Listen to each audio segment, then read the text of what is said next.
Kiharo-ini gĩa kanitha wa Anglican mwena wa Kitale nĩkuo First Lady Margaret Kenyatta arugũririe mutaratara ũcio ũrĩa ũĩkaine ta Help Me Walk ũkĩrongoreria guteithia ciana iria irĩ na mawathe guothe bũrũri-inĩ.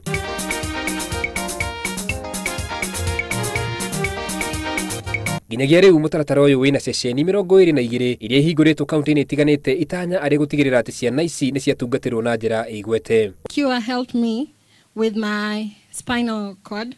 I'm now able to walk. I've been in primary school level. I've gone to high school because of that help, and now I'm in university. Oho Margaret nĩ ahĩmbĩirie gĩko gĩa kanitha ũyũ gĩa kũhe mwĩhoko ciana ici, kuona atĩ maita maingĩ nĩ rĩrĩa ciana ta icio itutukanagio ona kũmenwo. So I celebrate the work that AIC Cure and all its partners are doing. Today we can pledge to extend our support to help one another as individuals and collectively as Kenyans. Hĩndĩ ya kũrugũria tabarĩra ĩno, aciari nĩ monanirie gĩkeno makiuga atĩ nĩ kĩguni gwĩ ciana ciao.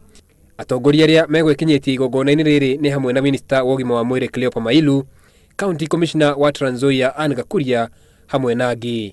Ngĩribotera Inooro TV, njĩtagwo Karũga wa Mwangi.